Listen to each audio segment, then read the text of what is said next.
Hearing these individual stories of young people, even not even people that have grown. It's young people. We have people that are 18, we have people that are 21, and it's more of the young generation that actually want to speak about these things, which is pretty motivating, because at the end of the day, they are the ones that are going to carry on this legacy and teaching people and informing people and telling their own stories. It's very interesting sitting down with people in the same circle that have different stories, because quite often you hear people with similar stories, so it becomes a bit boring and like, oh, I've heard the story before.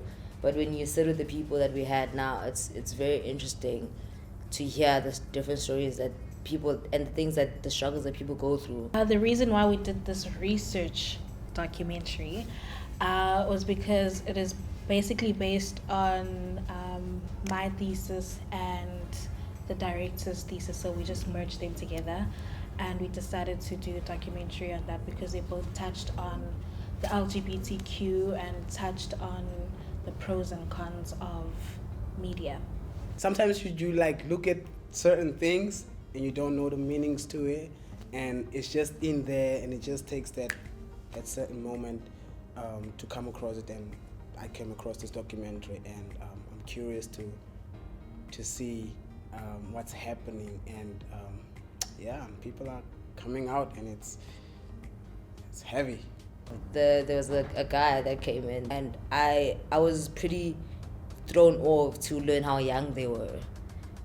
It's very interesting that this person came out when they were 15, and now they're 18, turning 19, and they're still coming out, if you get what I mean. It's like it's a process that's never ending, because they still have to find themselves hiding and not living their true selves because of discrimination or judgments from the family or from the community or from society in general.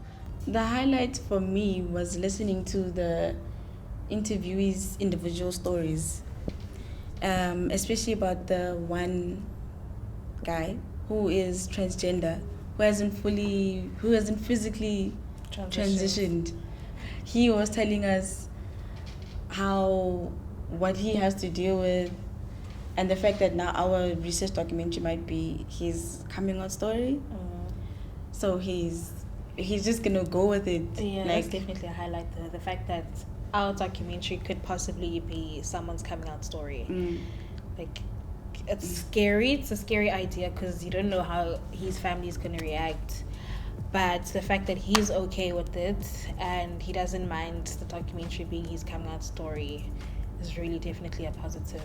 And also learning that, two people from the crew are also part of the LGBT community and learning their stories as well. That was also a heads up.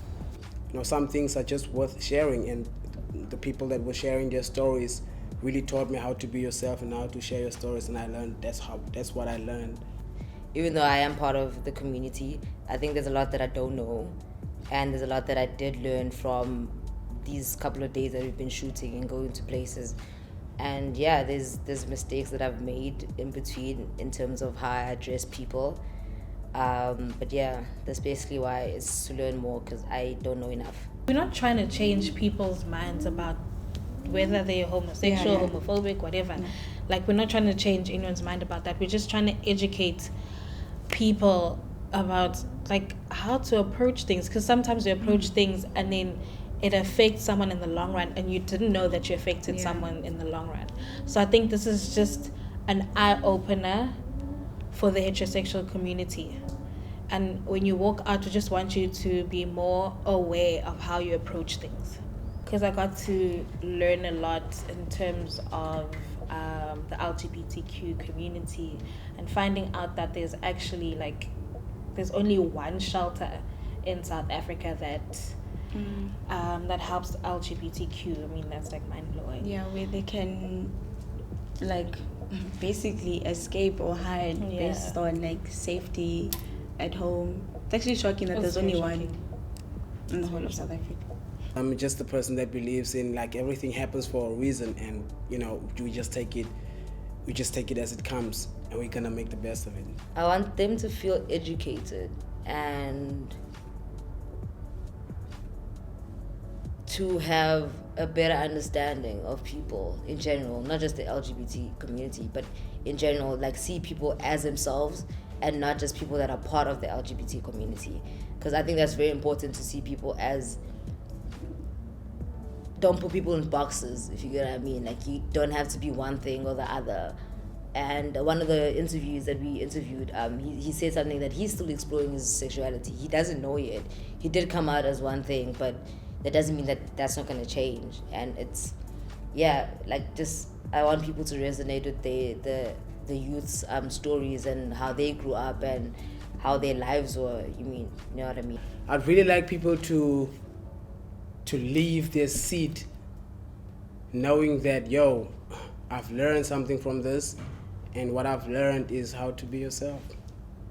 Our audience has to feel educated, has to feel like their mind has just been opened, some new wires have like connected or maybe reconnected, like now things start to make sense, and you feel that there's a need now to be compassionate. Don't just speak without knowledge.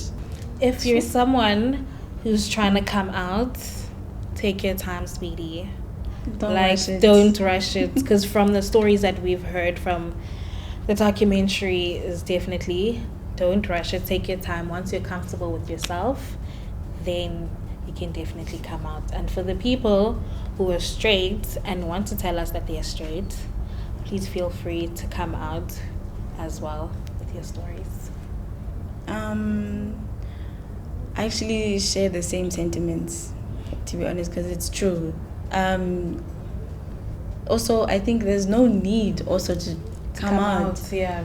So it's either don't rush it or Just don't do it. just don't do it. Yeah. And then just whatever makes you happy, even if it means not coming out and still enjoying your life, then keep doing it.